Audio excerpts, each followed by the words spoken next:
host, Sarah Larsen, and today my guest is Jeannie Smith with Sanctuary of Hampton Roads. We've known each other for a few years now, and what she does is really incredible. I'm going to let her explain what it is. Could you share with us what you do, Jeannie? Well, actually, I'm a manual therapist. I specialize in a system of the body called connective tissue or fascia, and understand that system and explain that to people when they come in so that they know what to expect, because this work is very different from traditional massage therapy. 20 years I've been doing this, and so I think I kind of have a leg up on what I'm doing. We'll dig more into that. Okay. But I like to start with sort of a progression of your life. Where'd you grow up? What was that like? Okay. Well, I started out in Iowa in a farming community and went to a very small rural school and grew up wanting to get into broadcasting, which I did. I went to college, I got a 4-year degree, a Bachelor of Arts degree in mass communications, and then with minors in public speaking and theology.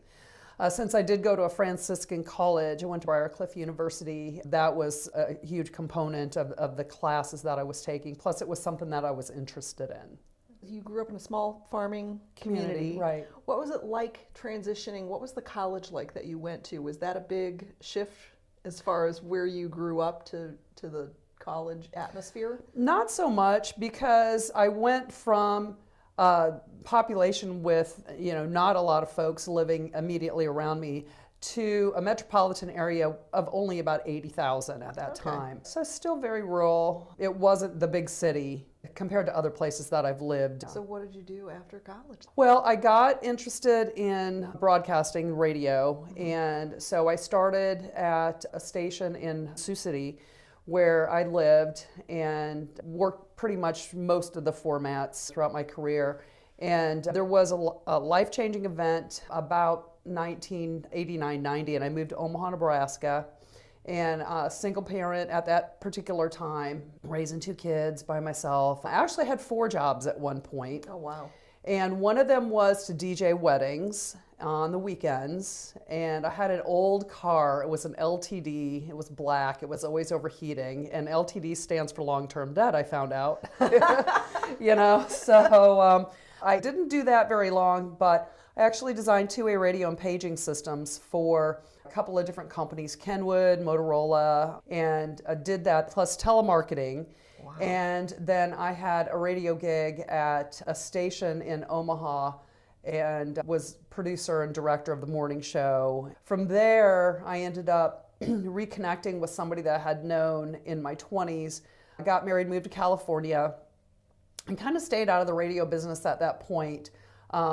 And started working at Motorola headquarters in El Segundo as a temp. And then I ended up getting referred to a business owner in San Diego where I lived for a couple of years, and again designed 2-way radio and paging systems because of my past experience. Did some FCC licensing and things like that. Let's backtrack just a little bit. You mentioned a life-changing experience that caused you to move. Are you comfortable talking about that a little bit? Well, I ended up getting a divorce and took my 2 kids with me, and so that's about really all I want to share about that, because through those experiences, I learned that you really have to have a plan, and you've got to really be proactive in fending for yourself, because it's not just me, it's me and those that came along with me through that endeavor. Well, it sounds like it was a positive move forward in your life, but probably came with some challenges. Right, yeah. You had to face a new identity, right?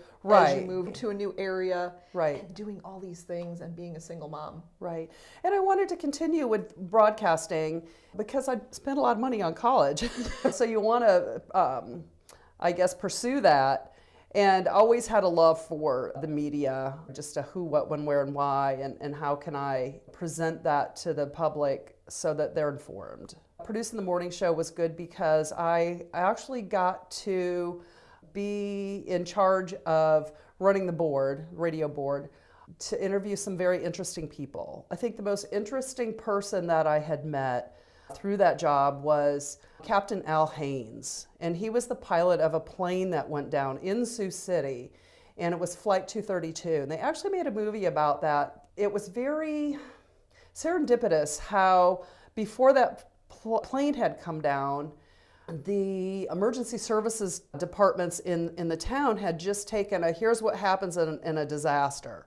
So they were kind of prepped for something like that to happen, and then shortly after that something did happen, and we saved 181 souls, I think, from that plane crash. But my best friend at the time was working for KCAU TV, and when the plane hit in the middle of a cornfield, her VTR fell over, and so you could hear the expletive on the live broadcast. But then ABC News edited that out because they actually used her footage reporting on that crash. I love your memory too. Just to be able to throw out the TV network, right, and talk about the flight number and all of those things. Yeah. I love that you have such a specific memory.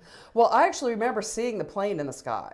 Oh, wow. I was walking home from my friend's house, and I was like, oh, wow. And I heard on the news that a plane was about to crash, and it did. And the whole thing was very strange. But the community opened up to the people that were stranded. So it was a beautiful thing to see the community come together to help those folks. Where did the plane take off from? Where did those people start? I can't remember. But when they did the research on why it happened, there was one component that had some kind of a fragment or a chip or something missing. And they actually found that piece in, I think, in a field in Alta, Iowa, which, by the way, I actually was born there. It was a very interesting time to be there when that happened. I kind of find myself living in places where very interesting things happen. So tell us about California. You were there and you were not working in broadcasting at that point. How did you get into two-way radio? I signed up as a temp when I moved to California with my second husband. And of course, you go through and do all the testing, see what your data entry is. And I got hired as a temp at Motorola Corporate, just sitting at the front desk and doing mail. And I've always had an affinity with radios and communication and broadcasting and frequency. And it just kind of fell into my lap that they really liked my job performance and referred me to a guy by the name of Ferris Isaacson. And he brought me in and trained me even more so than I'd already learned in Omaha. It was fun. Radio people are just very eclectic anyway. And communication's always been an interest of mine. And frequency and how frequency travels and is received and transmitted has always been very interesting, which spills over into what I'm doing now. Yeah, we'll get to that in a minute. You said San Diego. Yeah. And then what did you do after that? Well, I lived in California for 2 years. And it's interesting because my daughter went to the same high school O.J. Simpson had gone to. Oh, wow. And not that there's a connection there, but the teachers were on strike at her high school when my husband got orders to change duty stations, and we ended up in Brunswick, Maine at a naval air station there. Oh, wow. And I got a job in radio right away at a radio station. I'd gotten into the position as a part-timer, and then ended up, when that program director left, I took on that responsibility and programmed that station. The station was sold, and we ended up changing formats, which I had left the station before then. Yeah, it was interesting. I worked for an insurance company doing member services. And we always have the radio gig because we love it, and then we have the real job because we need to pay the bills. And I remember I had called the program director at a 100,000 watt station in Portland, and I said, his name was Herb Ivy. Herb, I'm working at a station in Lewiston, and I'm just really not happy with the format. Do you happen to have something that I could do part-time on the weekends? And he said, yeah, I do. In fact, could you start on Friday? I said, well, I was going to send an air check tape. He said, well, I don't need one. I've been listening to you for years. So it was a month before I met Herb, and it was WBLM in Portland, and it was a 100,000 watt station. In fact, one of the interesting things, of course, again, I'm living in a city where some major thing happens. The ice storm of 1998, the 100,000 watt station got knocked off the air, and then the little 10,000 WCYY was still going. So we combined formats and simulcast both stations on the CYY frequency, and people would call and they would say, "Oh, do you know what time it is?" I said, well, "You don't have power, do you?" So I would always, okay, so it's 10:20 for those of you that don't have power, but that was really interesting. So we survived that. People from Maine are very resilient. Fast forward 4.5 years or so, ended up in Virginia in 2000, and I've been here ever since. Wow. I did do a little short radio gig on I would say, alternative rock station here locally, but by then I'd already gone to school for massage therapy because I needed more of a change in career, something that I was interested in, and also was able to help people more on a one-to-one basis.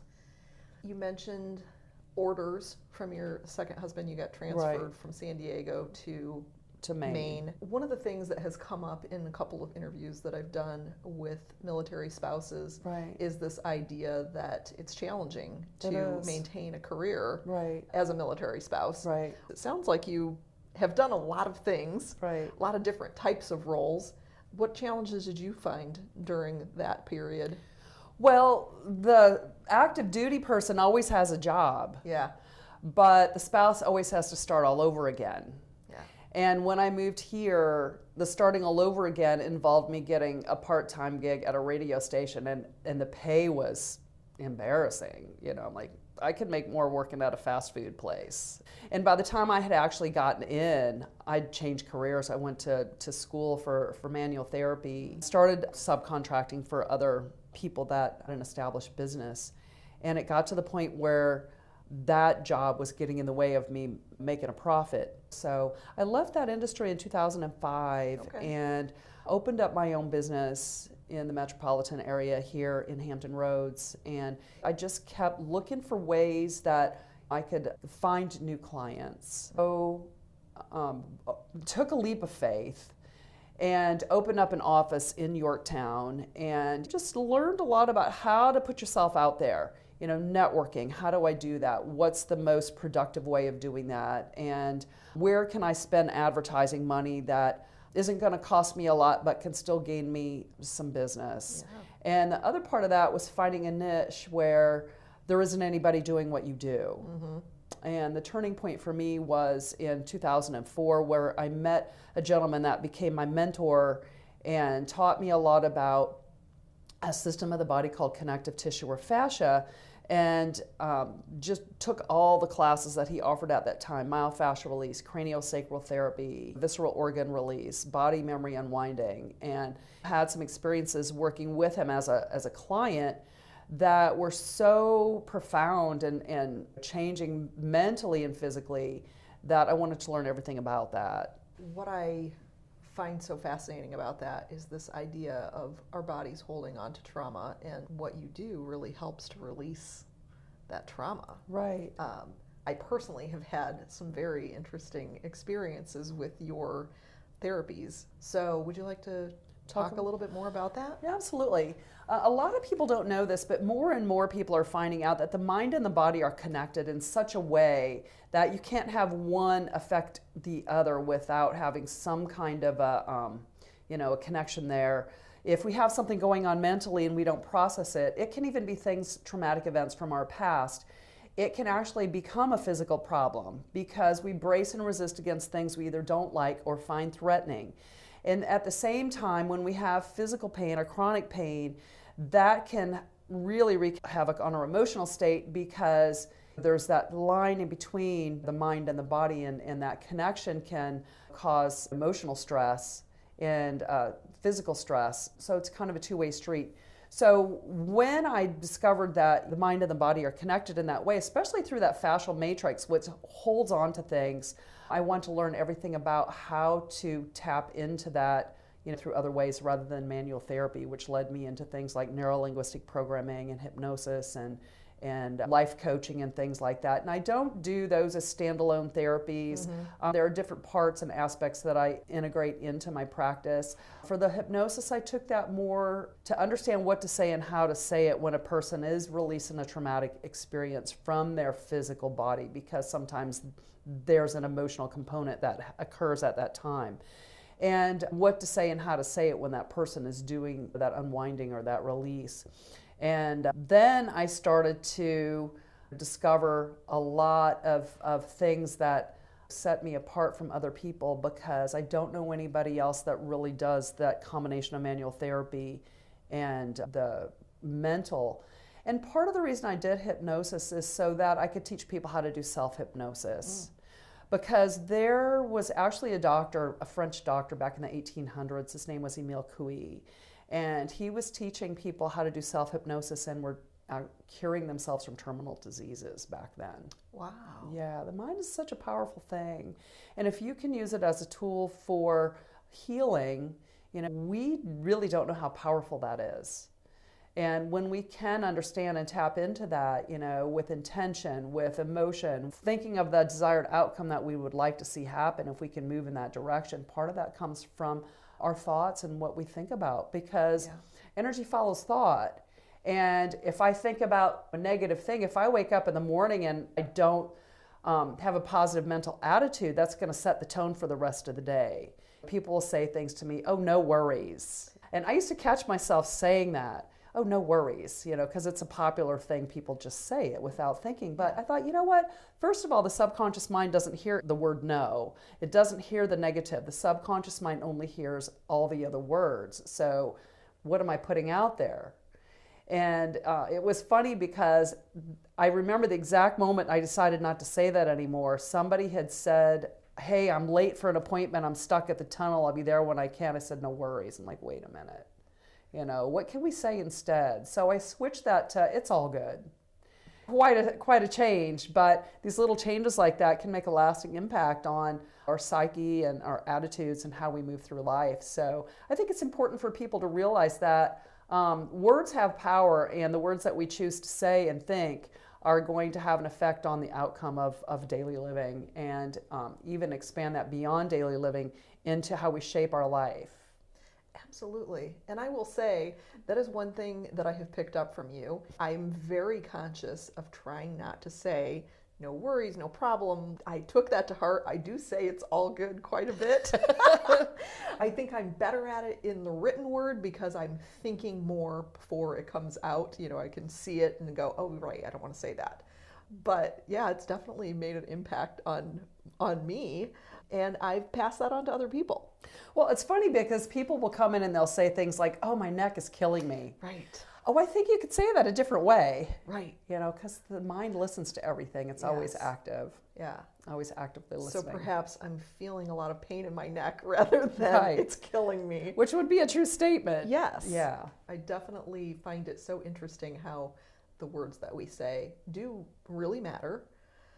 I learned recently about the vagus nerve. Oh, okay. Do you know a lot about that? I don't think I could describe it. If you can, I would love to hear it. Well, if you think of the vagus nerve, I believe it's Greek, and vagabond comes to mind when you think of that nerve.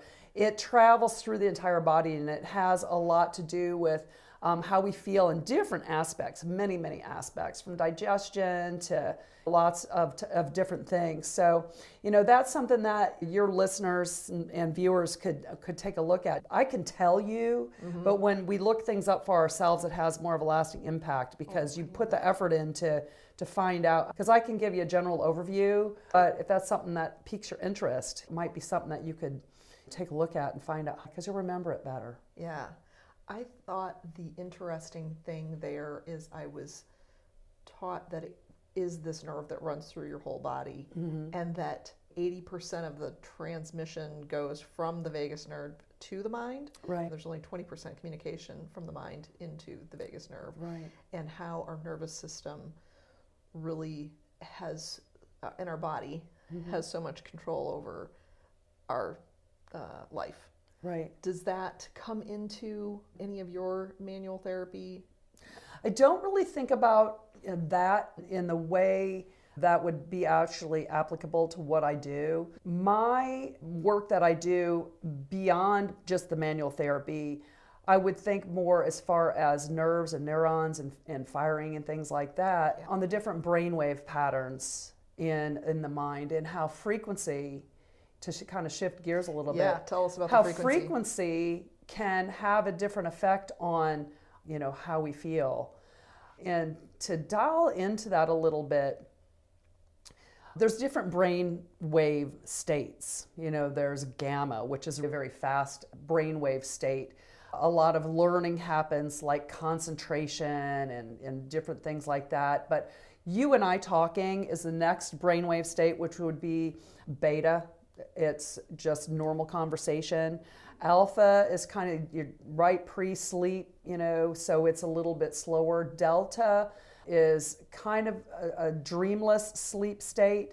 And then theta, which is more of a deep meditative state. And one of the modalities that I practice does tap into those different brainwave patterns. And part of the release of trauma that can be done through one of these modalities is if you can use specific sounds and frequencies to change that person from the active conversational brainwave state into delta and then even further into theta, you can help a person to get into some painful and traumatic memories and clear them. And that's pretty fascinating. And that's something that I'd already been doing with the manual therapy. But now with the sound therapy that I'm doing, you can tap into that and actually talk a person through some of those active charges that might be affecting you, not only mentally, but physically, just from past trauma that's still, inherently in your makeup as you move through life. Yeah. We hold on to a lot of things that don't serve us as a protective mechanism so that we don't have pain. And even though the danger is past a lot of times, that energy is still active. Even though we're safe, we haven't cleared that emotional charge mentally or physically. Mm-hmm. And clearing that emotional charge mentally and physically helps to clear that. It liberates the person from that, and they don't have to go back there again. It's like having a painful memory where this is how you can tell if something needs to be cleared. If you're telling a story about a painful memory that you had in your lifetime and some kind of emotion rises within you, then that's a sign that you have something that needs to be released and cleared. If I can tell you about something painful that happened to me in my timeline and I'm telling it to you like it's a movie, like I saw, or just telling a story mm-hmm. without the emotional charge, then I know that that's not going to have an effect on me. Okay. It's just a piece of my history that I've lived through. I wanted to share one of the times that I came to visit okay. With you, if that's okay, because I talked with somebody recently about this, the idea that we hold trauma. Right. So about 5 years ago, my husband and I had a business. There's some things that went really badly with a business partner, and we ended up leaving that business. And in the process of it, there was a lot of financial distress. Right. We came out of it with a lot of financial distress. We still carry some of that financial distress. And what I found about a year later is that or a year or two later, I was having a lot of pain in my feet. And it had been diagnosed as plantar fasciitis combined with arthritis. And I met Jeannie and came to visit you. I'd heard that you were able to help through your fascia release and stuff like that with plantar fasciitis. So I thought, well, this is a great opportunity. I didn't really think that much about it, even knowing what happened. But basically on the way home from that appointment, we talked for an hour or so beforehand. You did some manual therapy, taught me about a tool that I could use to help keep the fascia released within my feet. And about halfway through my drive home, which is about a 30-minute drive, I realized I have no pain in my feet. And that pain has never really returned. So that plantar fasciitis is gone. Mm-hmm. I'm curious, because I feel like then was it really a thing or was it just a trauma that I was holding that you were able to help me release? Well, part of what I do, and you touched on this briefly, when a person comes in for the first appointment, we really kind of unravel your timeline. And is there any stories in your timeline that might still be affecting you today mm-hmm. that may have an emotional component to that or may have a physical component? A lot of times people will tell me, oh, I had twisted this ankle. Well, what was going on in your life at that time? Oh, I was getting ready to move from New England to the South and I really didn't want to move. and tapping into that physical thing helped to release that mental aspect of the emotional component where they didn't want to change. So sometimes that'll happen with a person where there may have an emotional component to a physical problem that they may be having, because we brace and resist against things we don't like, that we find threatening, and that bracing and that resistance itself mentally and physically can cause, physical issues like that. So you're thinking about the feet. So what was going on in your life at the time that started? Were you still having some worry or having some negative emotions towards the cause of the problem and things like that? So if we can clear the mind and the body at the same time, that's pretty productive to be able to do that. I don't know of a lot of therapists that encompass it in that way, but from my training that I'd had back early in my career, that really helped me to kind of propel me further into that mind-body connection and how we can clear both at the same time, and how we can free a person from that body memory and to liberate them so that they can move forward completely and fully, be present today. Because you can't really be present with those that you love today when there's still energy and pain that remains in the past. Yeah.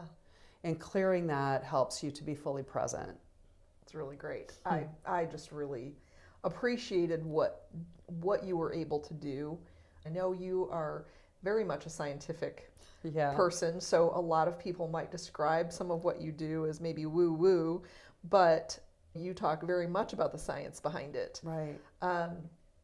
Do you want to talk about the tuning fork therapy that you're doing absolutely. now? I am certified at the master level in a modality called the Alexander Method of Vibrational Sound and Energy Therapy.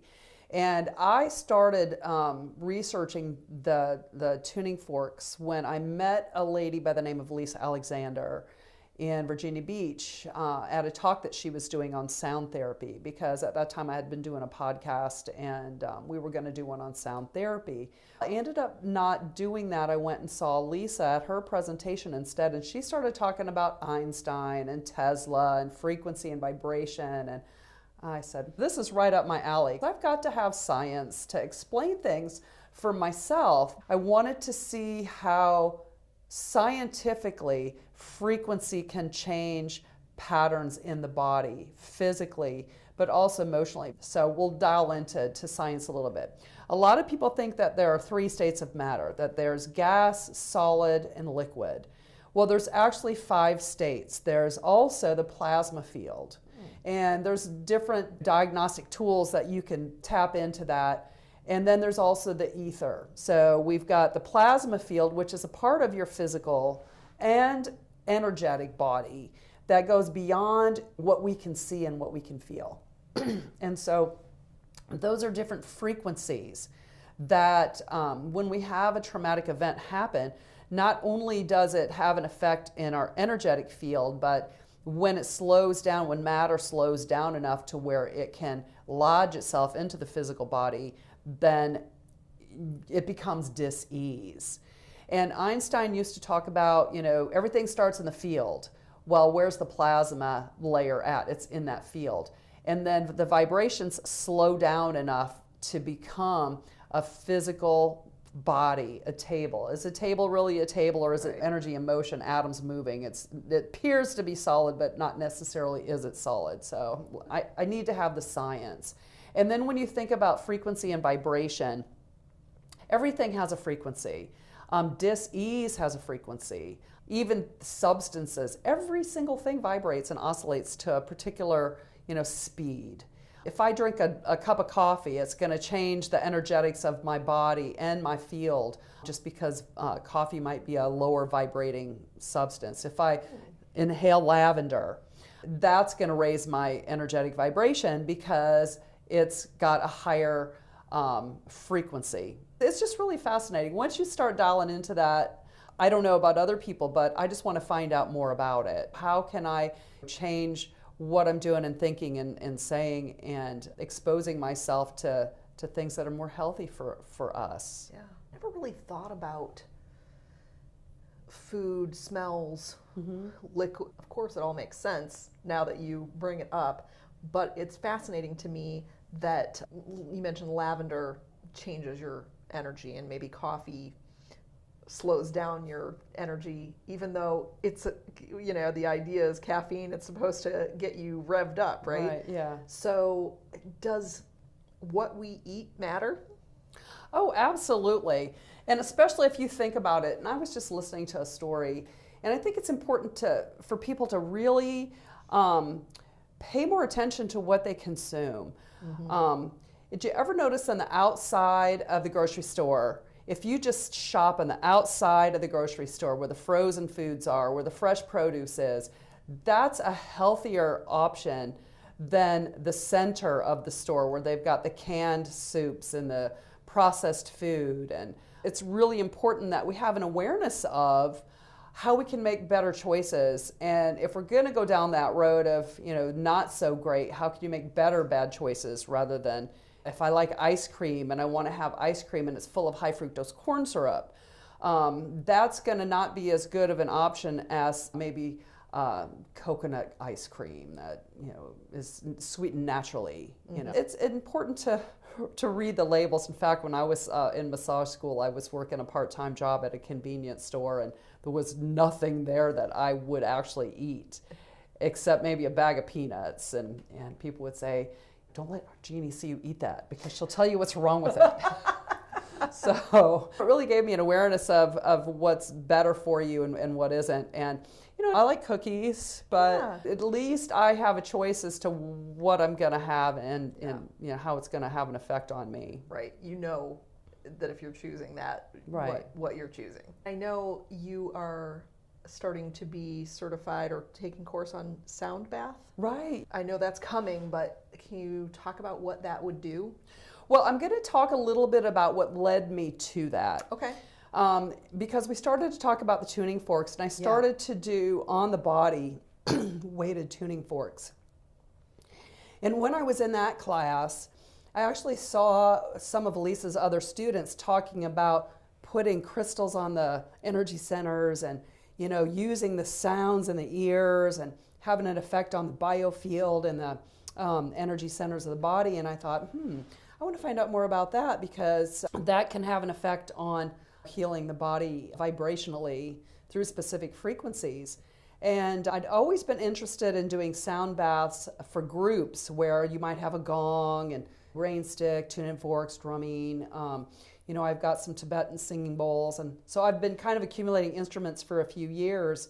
And I thought, it would be nice to to take this out into groups so that we can help to turn people on to the aspects of what that can do for a person. But when you have more than two people in a group, there's something called a morphogenic field. And the morphogenic field goes out beyond just that particular group, but with intention, you can send like good vibes out into other areas. In fact, there's a company called HeartMath.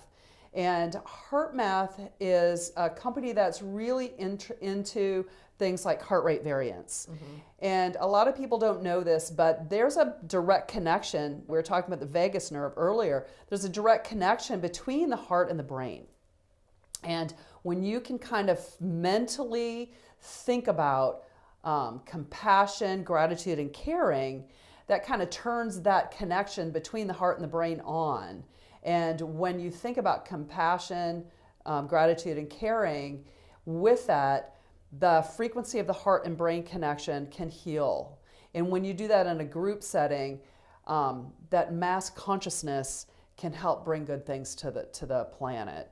Through meditation and things like that, you can manifest a better world for ourselves. In fact, they've done different experiments. Greg Braden, who's another person that I like to pay attention to, he's a scientist that connects science and spirituality. But he has done a lot of studies and has found out that crime rates have dropped in certain cities where people focused on compassion and caring and gratitude and things like that. So it is a real thing. Yeah. And there are studies that prove that there have been different things that happen throughout these types of activities that people can participate in. That's so interesting. You mentioned earlier that when you got into manual therapy and started studying that it was something that allowed you to help people. Right. It feels like that's sort of your purpose, to help people. Right, yeah. I love that with the sound therapy now that you're going to be opening that up, whereas your therapies have been more one-on-one. Right. But the sound therapy can help you help more people at once. In a group setting. In a group setting. Right, yeah. That's a really interesting concept and a great evolution of what you do. Right. And it feels amazing. I mean, for people that maybe don't have any idea what a sound bath entails, what would happen is you would come into, like a yoga studio or something like that, and the whole entire group might be laying on a yoga mat with pillows and things like that. And then we would start out with specific sounds to kind of get people dialed down into meditative state, and then play lots of different instruments, and then kind of ground them at the end with specific sounds like rattling or rain stick or things like that. So when they experience it in a setting like that, it's very relaxing. It's a meditative state. It can actually heal the body. I actually did a sound bath where we were suspended in the silk piece of fabric, so you're not even touching the earth. Wow. And so there's lots of different options when it comes to sound therapy and groups like that. Well, I'm really excited for you to finish that study so that I can experience it through you. Right, yeah. That sounds really amazing. Yeah, it is. Sound and vibration are like the new old medicine. Things are coming back right into our awareness. Right. Yeah. Jeannie, thank you so much for having this conversation with me. Where can people find you? You have a website. Right. I will share that in the show notes. Right. You're here locally in Virginia. Right. But I know we have listeners outside of Virginia. Where could they find the types of resources that you offer, or the types of therapies that you offer in other areas? What would be the best way for them to find that? Well, if they're looking for manual therapy, there are directory listings out there for some of the professional organizations that I'm a part of. If you're looking for somebody that does a specific type of manual therapy, the National Certification Board for Therapeutic Massage and Body Work would be one place you might look at a directory listing. American Massage Therapy Association, I know, has directory listings. For sound therapy, there's a lot of online courses out there for somebody that's interested. In fact, the sound bath class that I'm taking right now, it's all online. Oh, interesting. Okay. And they've got Zoom calls and things like that where you can actually talk to somebody, and then there's a lot of recordings that you listen to on your own. So there's a lot of things out there that you can tap into, a lot of different avenues. Fantastic. For people. I really have enjoyed our conversation, and I think that we've shared some interesting bits for the listeners. Well, I appreciate your time as well.